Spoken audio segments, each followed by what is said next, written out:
you could see it was the first leg of a decisive tie, and overall I must say we had a great solidarity, great spirit in the side, and overall it was a deserved 0-0. We couldn't score in the last 20 minutes where opportunities were that maybe we didn't use well, but overall we have now a job to do at home, and we'll try to do it. But we played Chelsea so many times, so the two teams know each other very well, you know, and that's why when the two teams decide to block the game, they can do it. Jack Wilshere, that must be a negative. Can you give us any indication? He has an ankle sprain, and the first look at it was not too bad. But of course, for Sunday, I think he will be short. How long will he be out, I don't know. But it's a shame to lose him when he's in such a good form. And it was by blocking the shot that turned his ankle. And it's his good ankle, so I'm quite positive. He has a good one. The ligament's not the bone. The ligament's not the bone. Not when we have bone problem. No. It's a ligament. Difficult or slightly unusual surroundings to watch the game tonight. Yes, I must say you're well treated. You know, you have the best places in the stadium, and you cannot complain. And it was frustrating, but the position was quite interesting because I was close to the bench and not too far high up, and that's where I like to be. Did you seem to get quite frustrated by Hazard and Morata whenever they went down? You kicked your seat a lot. He was in front of you. Yes, I am sometimes frustrated, yes. Was there a reason you the picked... delays with video replays? The video replays, how did you think it went? It went, there was only 2 opportunities for them to intervene. The first one was straight away because the ball went out. The second one for me, it would look a bit strange after having the game has gone on for a while, and then there is a corner, and then to come back to a penalty would look strange, you know, because if the referee has uncertainty, maybe we should be capable to block the game straight away. If there's no penalty, you give it to the defending team, because it looks a bit strange to go on for 2 minutes, for example, sometimes, and after come back, everybody forgot what happened. Basically, you know, that you cannot intervene straight away is a bit frustrating. There were a couple of surprising selections you made. Sanchez on the bench and Iwobi starting, given the last few days he's had. Can you just talk us through your decisions on those? No, not really. Not even on Iwobi?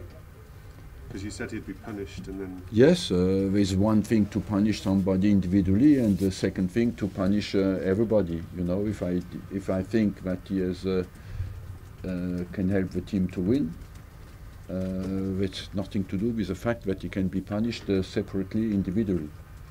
Was Sanchez anything to do with Manchester City? No. The team selection had nothing to do with the transfer market. Why did you start him on the bench? Why not? Because he's your best player? Sorry? He's your best player? I have not to justify every decision I make, you know. It's I made over 1,000 games, and I made 1,000 teams, and I got it every time wrong, but I have to make a decision. Are you still confident that Sanchez will stay in January? Yes, that's what I want. I want him to stay for longer, because I believe that he is a very important player for us, and when he came on tonight, you could see that he created straight away a danger. That's you have to accept as well that when you play so many games, and Sanchez plays every game, sometimes a breather in the middle of a season helps them a little bit. With 6 months left on his contract, Arsene, he can speak to foreign clubs. Yeah. He can speak to other clubs. Yeah. Are you aware that he is actually doing that? No. Are you aware? No, I didn't. No, I am not. Because you just give me the rule. He doesn't need to tell me that he speaks to anybody else, because it's the rule. You know, he doesn't need to alert the club. He can do it on his own. But you know, People don't know well Alexis Sanchez. This is a guy who is completely focused to play football. Have you seen how he came on today? How he warmed up? Like a player who wants to play football. And he can make a difference between what's going on outside and what's going on the football pitch. Really with facts, not with psychological theories. And the fact is, when you turn on the pitch, you play football and you give 100%, and that's what he does. What was his reaction when he saw that he wasn't starting? I don't want to talk about that, you know. We have at least to keep some things a little bit private. Arsene Francis Coquelin appears to be set to move to Valencia. Can you tell us more about that decision? He goes to Valencia. Because he didn't get enough games with us this season, and but he had an opportunity, and I let him go. Will you look to replace him in the market? Will you bring a replacement? Look, first of all, the best way to replace him now is to get Aaron Ramsey back, Mesut Özil back, and that will help already. After that, we see. And we have seen again, I think, Maitland-Niles had an outstanding performance tonight. He's a defensive midfielder, basically. So at some stage, what he's doing at the moment will help him as well to develop as a player, because he plays in a different position. But at some stage, I play him as well in there, because we have Monreal injured, we have Kolasinac injured. They will come back, so that is as well an opening place for him in midfield. Last one, guys. Bench.